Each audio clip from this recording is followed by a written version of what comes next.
Hello, everybody. Scott Golden here with the Power of Perception and Pro Wrestling Logic, in this case, YouTube channels. And if you are new here, certainly check out, subscribe, like, comment. Need all the support we can get. We're trying to do some really cool things, and certainly our world needs it. If you're affected by the latest in the COVID outbreaks, stay safe, stay well, be well, and do what you can. In any event, we're going to discuss the Dynamite for the 24th of June 2020. Um, Everybody that knows or has followed the channel knows that I'm a big AEW supporter. That does not mean I like all their talent. It just means I like what they're doing as a company and will continue to like what they're doing as a company. Anyway, this is probably I I hate hyperbole, but I can't think off the top of my head a better episodic wrestling program from start to finish in at least the last few years. Um, so I would say this is the best bell to bell or open to close wrestling program in the last at least 3 years, if not longer. When we're talking about episodic television, obviously there's been pay per views, there's been NXT specials, but I'm talking about a broadcast television program from start to finish. I don't think I can think of a better program. And if you're not an AEW fan, if you have never been an AEW fan, if you're willing to check them out and looking for a show to do so, this is worth it. So they open. Now that's not to say there won't be things in here that I didn't have some challenges with or whatever. There are probably about 4 or 5 things that made me scratch my head. But overall, where they went storyline wise and the action in the ring, although it's not always my cup of tea, probably the best program for this era of wrestling that I've seen in a very, very long time. Anyway, they open with a lumberjack match. Wardlow defeating Luchasaurus. Not a not a fan of this particular contest because of the outcome, not because of the action in the ring. In the sense that, for me, I am a growing to be a larger fan of Luchasaurus, program by program, week by week. I think he's an athletic big guy. I think whenever we get back to being able to have fans in the arena, I think there's marketability in his character, and I certainly think that he is by far probably one of the best bigger men that are around or have been around in a while. So they open with shoulder blocks. MJF with a slight nudge trip of Luchasaurus on the apron. And what's interesting is he doesn't do the big hook trip. He just did a little nyeh, and it was enough to distract for Wardlow to get the advantage. Wardlow goes with heel tactics, eye rakes and gouges and all that stuff, which is well done. Then we move to Luchasaurus with a comeback. He hits some chops. He hits a tail whip. He follows this up with a standing moonsault, really athletic, gets a near fall, and then he hits a pump kick. And I have to point this out.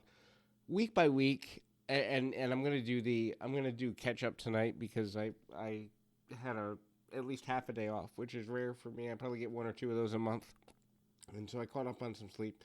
So I'm definitely working overnight tonight, which means there's going to be good content and lots of it upcoming. Anyway, um,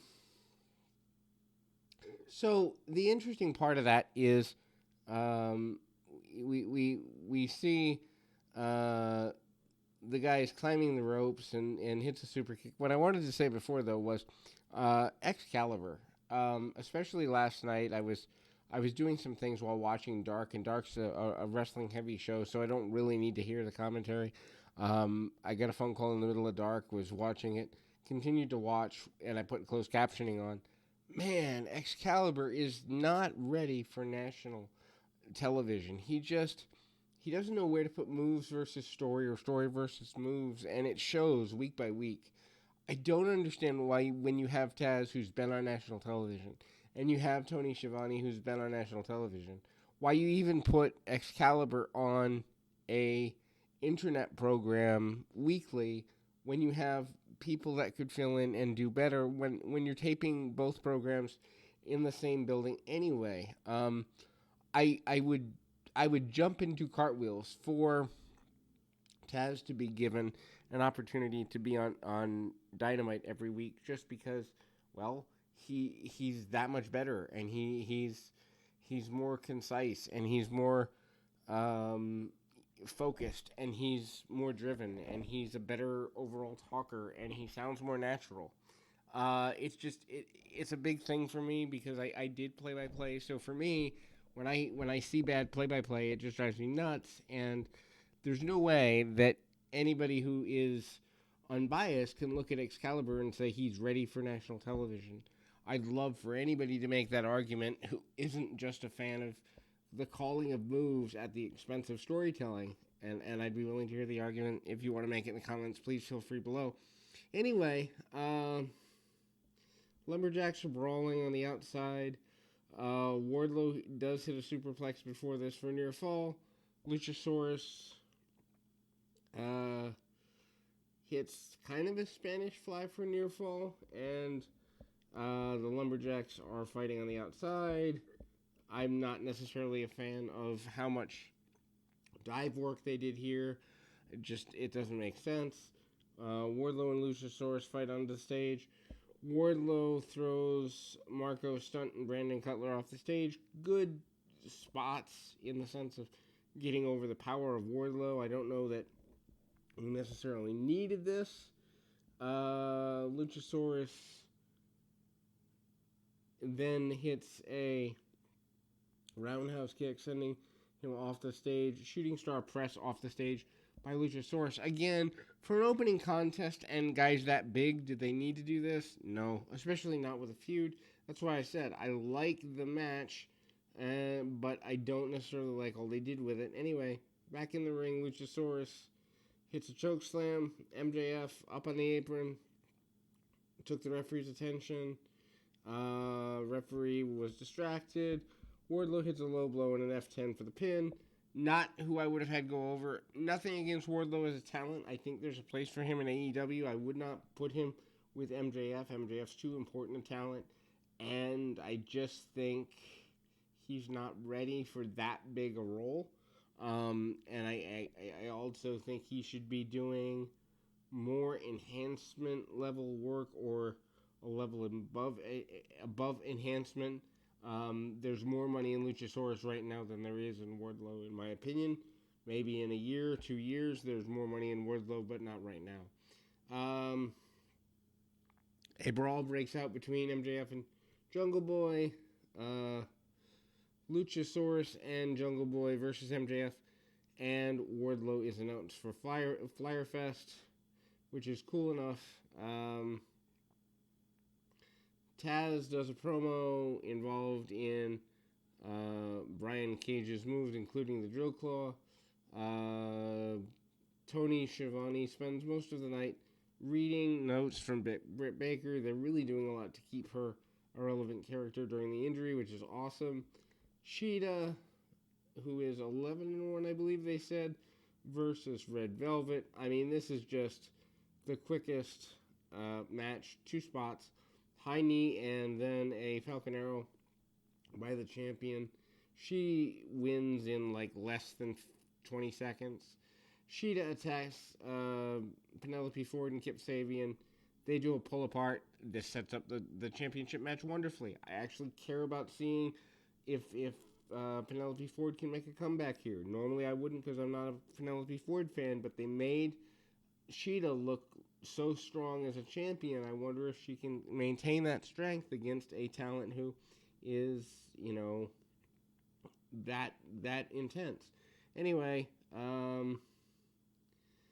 we go then to the TNT press conference. Jake Hager is not present. Pro Wrestling Illustrated reporters are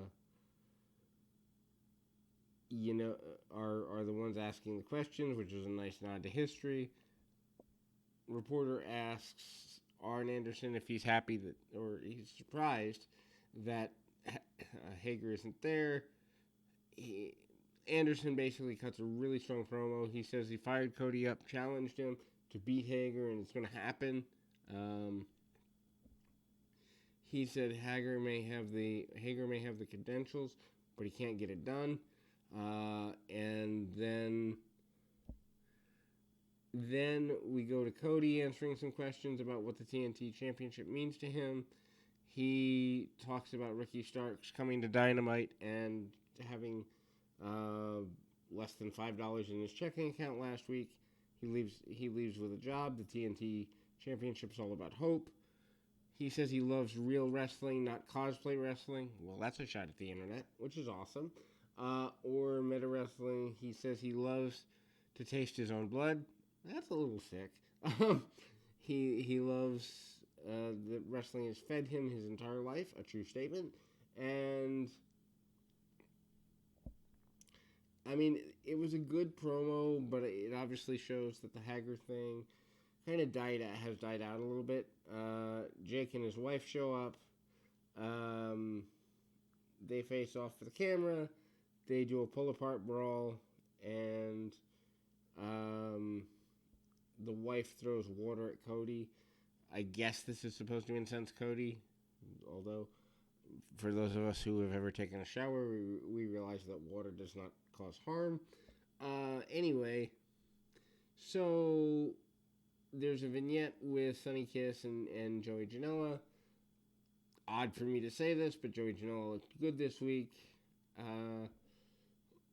Kiss says everyone loses themselves now and then, and Janela's going to be fine. They pull into a gas station, and Kiss is filling up the car. Janela goes in to get food, and then a group of people show up and start trouble with Kiss. Janela and Kiss fought them off and drive off. Not quite sure what this means. They do kind of acknowledge this to be maybe a longer form team. Anyway, speaking of longer form team, we have Brody Lee and Colt Cabana against Sonny Kiss and Joey Janela. Not a bad match. Kiss and Janela, I guess, get lost. Why do a vignette if you're not going to push them? At the same time, I think it's a case of having too many stories running at once, and this is kind of a sidebar to that. Kiss and Lee begin. Lee hits power moves, and then Janela gets blocked and knocked down as well. There's instructions given by Lee to Cabana. Cabana gets cut off and is basically taking a lot of heat for the baby faces. Good tandem offense, including a heart attack, the old Heart Foundation finish from Kiss and Janela. And then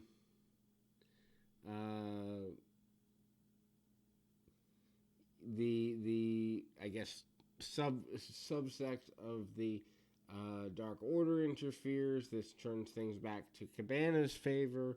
Lee and Cabana use tags, and then Janela uses a DVD on Cabana for a near fall. Janela hits a moonsault off the post onto Lee on the floor. Again, too many high spots, but I guess that's just the cost of doing wrestling in this era. Kiss hits Cabana with a 450, and Janela covered, but Lee breaks up the pin. Lee's always there to save Cabana, and I think that's part of the story. Cabana slid out and uses a cradle on Janela for a near fall. Kiss hits a high cross, and then Alex Reynolds and John Silver get wiped out with a dive to the outside. Kiss gets hit with a lariat on the floor. Janela tries a tope suicida, but Lee threw Janela into the barricade. Lee hit Janela with a discus lariat, and that allows Cabana to get the victory over Janela for the win. Good for Cabana. I assume he's joining Dark Order. I also assume he'll be one of the first to defect. So this is a good story. Then we move. Lance Archer runs in, lays out Kiss and Janela. Not necessarily a fan of this. Then the best segment of the night comes up after a Shawn Spears relatively innocuous just video package with Shawn Spears. But anyhow, FTR defeats SCU.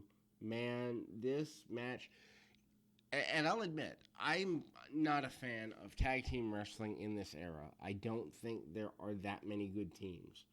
I was proven wrong by this one match. Wow. If you are an independent wrestler and you're part of a tag team, watch this many times. Again and again and again and again. This was what tag team wrestling used to be 20 years ago. This is the best tag team wrestling match I've seen since, the SmackDown 6? 15 years ago. I mean, this is just phenomenal. FTR gets early offense. They brawl on the floor. They go to commercial. And Kazarian and Daniels are winning during the commercial. Harwood gets a tag, hits a series of suplexes. Harwood hits a slingshot suplex for a near fall. And at one point, I think this was the point where he held up the four fingers acknowledging the Horseman. Maybe they aligned with Tully at some point. I wonder if there's a way that they could align Tully and Arn eventually as co-managers of a stable. Call them the Purebreds, call them the Thoroughbreds, call them something, and have a stable and align Arn and Tully again. I think from a nostalgia standpoint, even fans that don't know the legacy because they haven't been fans long enough would go back and seek out what they missed, and that would be good for business. Anyway, Kazarian and Wheeler get tags. They trade clotheslines. They easily transfer into a backstabber by Kazarian, and then an unprettier for a near fall. Daniels in. Wheeler escapes. SCU later. And then Wheeler held Daniels while Harwood hit a leg drop off the buckle for 2 count. Think like the demolition finish, only with a leg drop. Acknowledgement thrown out to Bobby Eaton there, which I think was cool of JR. SCU hits a powerbomb neckbreaker combination for near fall, but Harwood kicked out. And then Daniels hits the Angel's Wings on Harwood, but Wheeler broke it up. And then there's a cradle by the FTR folks. Wheeler blind tagged in. Wheeler and Harwood hit the Goodnight Express and pinned Daniels. Wow. Again, best tag match I've seen in at least 15 years, if not longer. Go out of your way to see this. Like, if you watch nothing else from the Wednesday Night Wars, watch this match. It's that good. Anyway, Harwood cuts a promo post-match. He said that FTR wasn't necessarily welcome when they arrived. He says there's good guys and bad guys, and he and Wheeler are the baddest guys in the locker room, and then calls out Jungle Boy and Luchasaurus, calls out the champions, calls out the Young Bucks, calls out just about everybody in the tag division. Blade and Butcher interrupt. They've somehow commandeered the truck of FTR. I wish they had taken 15 seconds to show Blade and Butcher stealing the keys somewhere. Just like have a camera in the back coming back from commercial and just show them, like, look what we found. Because how did they get the keys? And why wouldn't FTR call the cops? Because, well, they stole the car. They stole the truck. Lucha Brothers are back in full effect. I guess the missing Lucha Brother is now able to travel to Florida. So there is talk of an 8-man tag team match that is later signed for Fyre Fest. Lucha Brothers, and then Blade challenges FTR and the Bucks to face the Butcher and the Blade and the Lucha Brothers at Fyre Fest in an 8-man tag. Lucha Brothers hit their package pile driver, double stomp combo. Bucks run in to make a save, and The heels drive away in the aforementioned truck. They hype the tag team titles with a package. I'm not a fan of packages, but this is a good one. All the announcers basically pump the tag division. They talk about how it's odd for Omega and Page versus the Best Friends, but that's the match that's coming. Omega said he might not be best friends with Page, but they're the best wrestlers. In that tag division, I don't think so, but whatever. Anyway, Moxley and Cage hype video. Moxley said he realized when Cage put him through a windshield, if Cage wasn't after the title, they might have been friends. The announcers discussed this match too. A Brian Cage squash is up next. He defeats Cruz. I mean, this is less than 2.5 minutes. Several throws and suplexes, and hits the drill claw for the win. Taz goes into the ring, cuts an amazing promo. He calls out Moxley and asks where he was. He then says he's sitting home with BS excuses, which being that he's protecting everyone from COVID, I find that amazing. Just in the sense of, for those that don't believe COVID's a big deal, they're going to cheer this. For those that do, they're going to boo this. Either way, Taz gets a reaction. Taz says Cage isn't, is Moxley's fate, and the championship is his destiny. He said he's glad that Moxley isn't there because Cage is unsafe, and basically there's an inference here that there's no way that Moxley can stop Cage. Lee and Cabana backstage, they're discussing winning. Cabana said winning feels good. Well, duh. Lee says that in our lives we're filled with defeats, but it's how we come back from them that makes sense. Lee cuts a promo on SCU, says they weren't believers in the beginning, but they've been made to be believers. Cabana acted as though he's not sure that trusting Brody Lee is a good idea, but Brody assures him it's going to be fine. So, we've got a rundown for the night 1, night 2 of the Fyre Fest. I do not like the name of that. Anyway, series of events. Night 1, Jurassic Express versus MJF and Wardlow. Private Party versus Santana Ortiz. Shida defending the championship against Penelope Ford. Cody defending the championship against Jake Hager. And Omega and Page versus the Best Friends for the Tag Team Championships.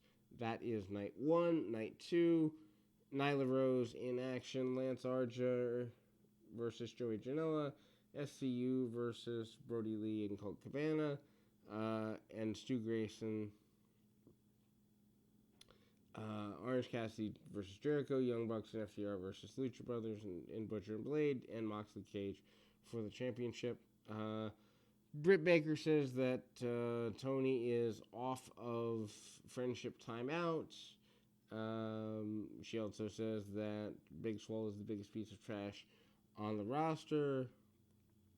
And then Swole comes out and dumps trash on Baker, which was hilariously well done. I don't know. This is the match that didn't really do anything for me. Matt Hardy defeats Santana. Obviously, this is here to set up Private Party versus Santana Ortiz. Matt looked clunky. He looked uncomfortable. You know, he doesn't need to be out there every week having these type of matches. Santana starts off with offense. Hardy comes back. They go to the floor. Santana takes the referee. Ortiz trips Hardy on the apron. Santana works over Hardy during the commercial. And Santana hits a Uranagi for a near fall. And then gets another one. After which he misses a frog splash. Sells the ribs. Hardy makes a comeback. Hits the side effect. Santana kicked out at 1. Which basically we're killing Hardy's finish. I assume this means Matt Hardy's going to be finishing up within the next year or two. If he's willing to take this far a fall for what amounts to upper mid card talent, I assume he's coming to peace with his career coming to a close. I can't see why else you would bury your finish like that. Santana kicked out of a third, and Hardy catches Santana coming off the ropes and hits a kick. Hardy hits an inverted DDT and made a cover. Ortiz takes the referee after this. Santana hits a sit-out DVD, cradles Hardy. Hardy reversed the cradle and gets the flash pin. But I mean, Hardy took the beating for the majority of the match. This was the worst segment of the show, at least in my opinion. So then Private Party runs out to save Hardy, but it's too late. He's taken a lot of damage. All right, so the final segment of the night is a good go-home for the Jericho and Orange Cassidy match in a couple of weeks. Jericho tells the "why to sticking across the road" joke several times. He compares Cassidy to the joke. He's funny in the beginning, not so as you see more of him. Jericho says he was upset when Cassidy was signed. He called the Bucks, he called Cody, he called Omega and asked why. Said everybody loves him. Jericho says that Cassidy got over by being different. Well, that's true. Jericho did say he understood why people liked him, but that Orange got out of his lane when he stepped up to Jericho. He said that if he tries any of that junk of kicking the shins, Jericho will knock his teeth down his throat, as well he should. Jericho and Cassidy... Jericho says Cassidy's going to run out of juice at Fyre Fest. And Jericho crushes the glasses of Cassidy after Cassidy does the shin kick deal. Cassidy gets a takedown and begins beating Jericho around the arena. Jericho comes back, pulls his jacket over his head, does the hockey fight deal. They go back and forth for several minutes. Jericho hits Cassidy with a piece of the barricade, and then the camera stand. Cassidy drops Jericho face first onto the railing, and he's bleeding from the ear. I don't know why they like bleeding from the ear so much, but they seem to be doing it more and more. I don't quite get why. Anyway, Cassidy hits a Superman punch that sends Jericho crashing through the table. Cassidy stands tall, and the show ends. Like I said, worth going out of your way to see. If you're not a normal AEW watcher, watch this program and see if there's enough there for you to enjoy. Regardless, I will be back with the NXT review in a little bit. In any event, keep your feet on the ground, your mind in the moment. Until next time, everybody.